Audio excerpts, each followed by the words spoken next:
નમસ્કાર ગુજરાત, આજના મુખ્ય સમાચારો ઉપર નજર કરીએ એ પહેલા ચેનલ ઉપર નવા છો તો ચેનલને સબસ્ક્રાઇબ કરી લેજો।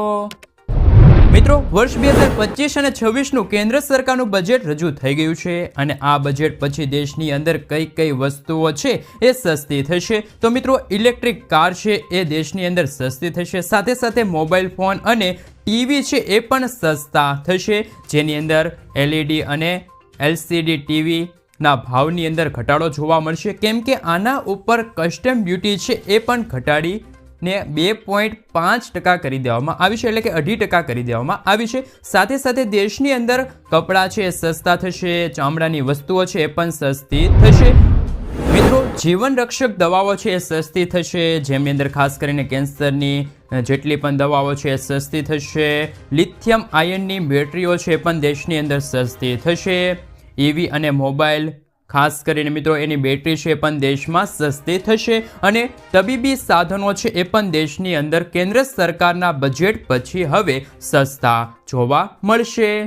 આ સાથે મિત્રો, બજેટની અંદર બીજી કઈ મોટી જાહેરાત થઈ છે એમના ઉપર નજર કરી લઈએ તો કિસાન ક્રેડિટ કાર્ડ ઉપર લોનની મર્યાદા છે એ 3 લાખ રૂપિયાથી વધારીને 5 લાખ રૂપિયા કરવામાં આવી છે। ખેડૂતોને મોટી ભેટ આપવામાં આવી છે અને શહેરના લોકો માટે PM સ્વનિધિ યોજના છે એ જાહેર કરવામાં આવી હતી, જેની અંદર 10,000 રૂપિયાની સહાય છે કેન્દ્ર સરકાર દ્વારા આપવામાં આવતી હતી। એ સહાયની અંદર પણ વધારો કરવામાં આવ્યો છે અને હવે 30,000 રૂપિયાની સહાય છે એ PM સ્વનિધિ યોજના હેઠળ હવે મળવાપાત્ર રહેશે।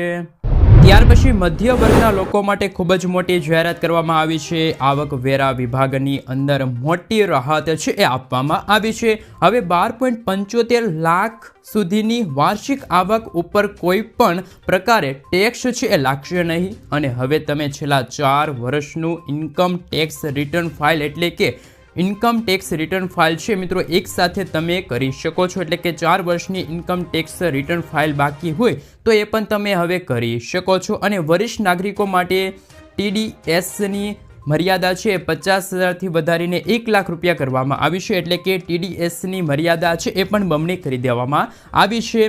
આમ મધ્ય વર્ગના લોકો માટે ખૂબ જ મોટી જાહેરાત કરવામાં આવી છે। અહીંયા મિત્રો 7 સ્લેબ છે એ જાહેર કરવામાં આવ્યા છે।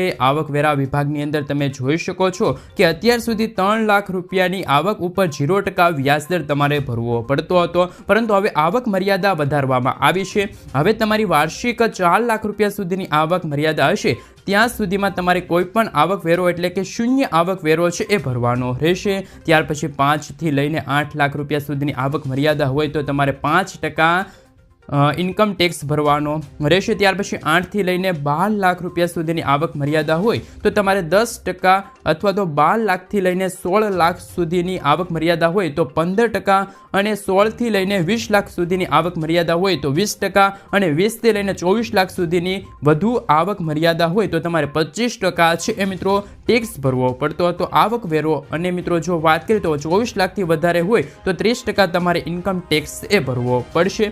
આમ મિત્રો, મધ્ય વર્ગને 12.75 લાખ રૂપિયા સુધીની વાર્ષિક આવક ઉપર હવે કોઈ પણ પ્રકારે ટેક્સ છે એ લાગશે નહીં, ટેક્સ છે એ તમારે ભરવો પડશે નહીં। એના સ્લેબ પ્રમાણે એનો નિયમ છે એ પ્રમાણે ખાસ કરીને તમારી વાર્ષિક આવક મર્યાદા છે એ 12 લાખ રૂપિયા હોય તો તમારે કોઈ ટેક્સ ભરવો પડશે નહીં, એટલે કે દર મહિને 1 લાખ રૂપિયાની આવક થતી હશે તમારે કોઈ પણ મિત્રો ખાસ કરીને ટેક્સ ભરવો પડશે નહીં। મધ્ય વર્ગના લોકો માટે ખૂબ જ મોટી જાહેરાત છે કરવામાં આવી છે બજેટ 2025 અને 26 અંતર્ગત।